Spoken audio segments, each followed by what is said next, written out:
just over a year ago now, I decided to go for 99 Runecrafting as my first 99 in 2004 Scape. I honestly didn't think it was going to be possible. There was a lot of variables to consider, like, is the server going to die? Am I even going to be able to buy the amount of essence needed for 99? Am I even going to make money? What are the prices going to be like? There was a lot of things to consider, and as well as other people training runecrafting at the same time. So throughout this journey, many of the methods I did all the way to 99 changed a lot. Initially, I was doing the general store method, which is where you bring unnoted S and some money, go to the general store, walk all the way to the nature altar, and this was around like 4.5k to 4.8k XP an hour. It was very slow. There was no run energy pots or anything in the game that came with the Mauritania release later on, and I think it was like June or like late May of 2004. So when the pay-to-play servers came out, I already had 52 runecrafting from the free-to-play days, which is the only thing I did in the free-to-play era of the game was just mine gold at the crafting guild and do like an inventory of air runes on the way there. So I ended up getting like 52 runecrafting from that, so I could maybe potentially start law runecrafting, but that didn't come until later.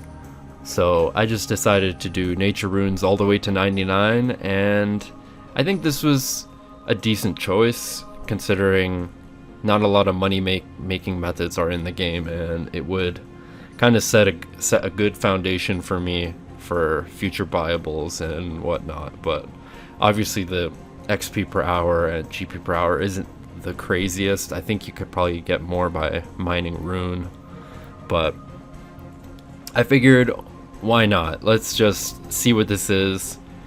And luckily, around the first month of pay-to-play release, people started finding out that certain quest items and different mechanics in the game had stalls, which were basically just like little delays that every time you interacted with like a quest item or you did a spell, it would stop all the damage that you're getting taken, and run energy drain, prayer drain, all the different timers in the game would just stop for like a few ticks.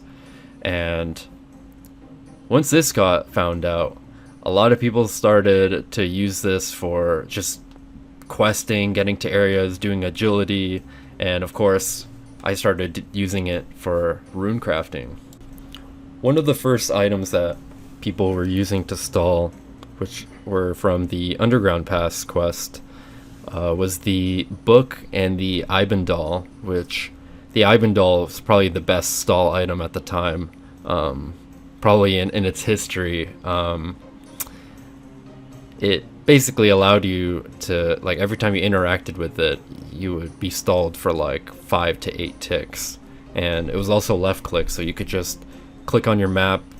By the time you reach the marker, the stall would be over, so you can move like 15 or 20 tiles without losing run energy, which made it super nice.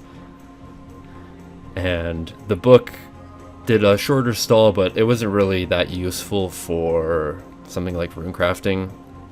Most people were just using it for agility and using for like long runs using the Iban doll.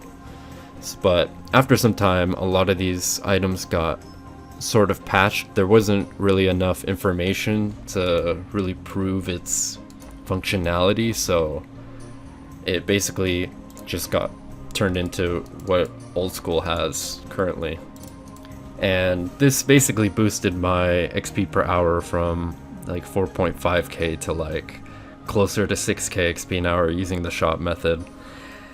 I could have probably gotten way more if I was using the gnome glider method, but for some reason I was just using the shop method as like my way of doing the method, or doing runecrafting. I guess my reasoning at the time was there wasn't a lot of Ring of Duelings in the game, and they were very expensive. I was also very poor. This is like me kind of starting out, so I was just kind of investing whatever money I had into crafting because supplies were probably gonna end up going up in the future, so putting my money into other skills wasn't really that bad of a choice either. Eventually, though, I did end up starting to use the Gnome Glider as a way to get to the Nature Altar, and around the same time, the Ibendel got patched, so people moved on to the next item, which was the Bull Roar from the Legends quest. And honestly, I think this is probably my favorite one. I felt like it was sort of fitting considering you have to go through the jungle. So yeah, it was kind of cool seeing a bunch of people use or doing the animation while runecrafting. It was pretty sick. This boosted the XP rates by quite a decent amount, and also around the same time, people were doing the dual arena method, which allowed you to get like 8 to 9k XP an hour. So you would just partner up with somebody, meet closer to the tele spot. There's like a few tiles that you can actually start a duel without having to go all the way to the main area. And you would just go into a duel, forfeit, and you would have 100% run energy and stats restored. So that was a major boost. This, in combo with the stall items, would allow you to get some really nice XP per hour, pushing it to like 8 to 9k XP. But the only drawback was being able to find a partner, and being a sort of small server, people have different schedules. Some people have jobs, some people don't. It was really hard to find people that you could partner up with. So I did it as much as I could with a lot of different people, but yeah, it was really fun. I think after like a couple months, the Bull Roar ended up getting patched as well. There was a source that kind of proved that its functionality wasn't authentic. So the next stall item ended up being the Elemental Shield. So in combination with the dual arena method, the Elemental Shield stall, which was only like a 1 or 2 tick stall, it was really terrible. It really only made it like 5% better to use. It was almost like not even worth the effort. You would have to spam click like every time you wanted to move. It was just horrible. I thought this was going to be like the end of the stall era, I guess. But then eventually the poison method became a thing, and this took quite a bit of desperation and theory crafting to kind of find like the golden HP, and it took a lot of trial and error to figure this one out. Yeah, so the poison method was fairly simple. You would just, when you're really low run energy, enough to, like not enough to make like another lap, you would get poisoned, and eventually you would get damaged enough to basically almost die once you make it to the bank. And this obviously took like a certain level of HP, and really, I think eventually we realized that like the golden number to have for this method is like around like 70 to 80 HP without needing food. However, you could do this method at like any HP level, really. You just have to do your own like kind of trial and error to fit basically what would work for you. And with the Elemental Shield, you can get some decent XP rates, but eventually the rubbing of the Ring of Dueling became a thing with the, I think it came with the KQ update, or I don't know, it's honestly been a while. This kind of was like the saving grace of getting back to that 7k XP an hour range. Otherwise, like, or also, you know, going back to like lower XP rates just means I have to spend like hundreds of more hours to finish 99 rune crafting, but over time the poison method actually got slightly better. Like people started using the dragon battle axe special to lower defense. The tribesmen got like before you were only able to get poisoned by getting damage taken, but it was later realized that the poison, or you could get poisoned by getting hit a 0 as long as the accuracy roll was a success as well. So bringing the RNG down from, getting whacked a bunch of zeros, because I did do this whole thing with like 40 defense, but luckily it was actually still pretty decent, and I was able to get poisoned pretty frequently. So the method is pretty much kind of obsolete now. We have super energies in the game, and you could easily get like 9k XP an hour, but for like like I would say short period, but it was like months that super energies weren't in the game. So this method was definitely viable, but I figured since I was already like 90, 95 rune crafting or something, I just decided just to stick with the method all the way to 99, since so much went into it. It's such a cool method and very difficult to do, kind of click intensive with all the stalls, and just a different way to really play the game. And it's really cool to see what's actually possible in the original 2004 version of this game. In total, I spent around 2,000 hours just to get this 99, and to break it down, I spent like 883 hours doing the shot method to 88, and then another 1,200 hours from 88 to 99 just doing a mix of the dual arena method, poison method, and whatever else. So yeah, man, that is just insane, and I do not recommend it whatsoever. Yeah, that's a lot of time, and like, dude, I could have maxed old school RuneScape account, like get a max cape, get some collection log stuff maybe along the way.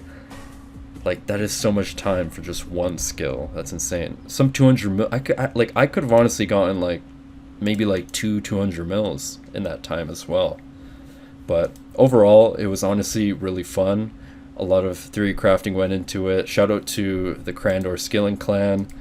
Found some cool mechanics in this game that I honestly would have never even had any sort of idea if it weren't for the theory crafting that went into this. And honestly, most importantly, shout out to all the people that I bought S from, and people that actually bought my 2 million nature runes that I ended up crafting. It honestly wouldn't have been possible without you guys, so huge shout out. Oh man, I totally messed up the invitation. I put 1 p.m.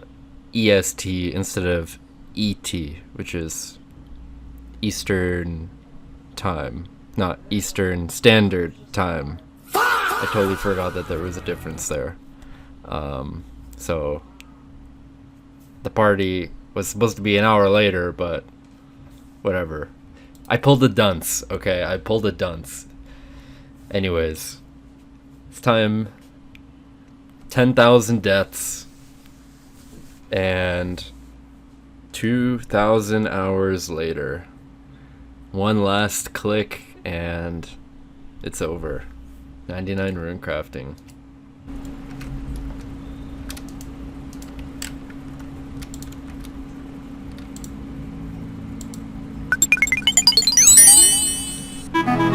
Oh shit!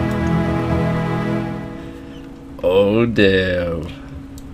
Give me that screenshot.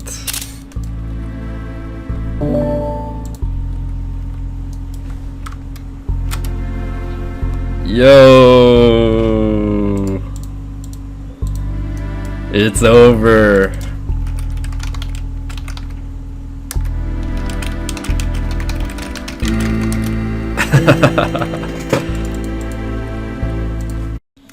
now I can finally play the game, dude. Oh my god. It's over, dude. Shout out to all the people that came. It was a very scuffed invite, scuffed time zones, classic dunce. But yeah, thank you to everybody that came. I recognize a lot of people who are there even from the beginning, man. It's crazy. The 2004 community is still going strong, dude. But yeah, as for my next 99s, I think I'm just gonna use up all my skilling supplies. I'm pretty sure I have 99 crafting banked. So next episode, I'm just gonna start finally doing other things than runecrafting. It's kind of good that I got runecrafting out the way first, because I'm basically like almost halfway to maxing now. So this series is gonna be nice and smooth from here on out. If I had done this, if I started recording stuff from the beginning, it would have been like episode 50 by now. This is a long grind, dude. There's only so much of runecrafting that I can show that's like gonna be different every episode, unless there's like a new update or something. So yeah, I'm excited to just finally do other things in the game. I mean, I really enjoyed runecrafting. I'm definitely gonna come back to it when the Abyss comes out, definitely. I really want to try that, but I mean, I don't think there's any better 2004 experience than doing what I did for 99, and no runners as well, which is pretty crazy. I think everybody that's like 99 now has used runners at some point. But I kind of wanted to see what it would be like, and the money and stuff like that too. So definitely an experience that I'm gonna remember. So yeah, thank you everybody for watching, and stay tuned for more episodes coming soon. So I think for the remainder of this video, I'm gonna just throw in a bunch of screenshots that I took along the way during this crazy journey of all the natures that I sold, everything, and as kind of like a little memoir of what it took to actually get to this point. So if you guys did enjoy, like, subscribe, and I'll catch you in the next one. Peace.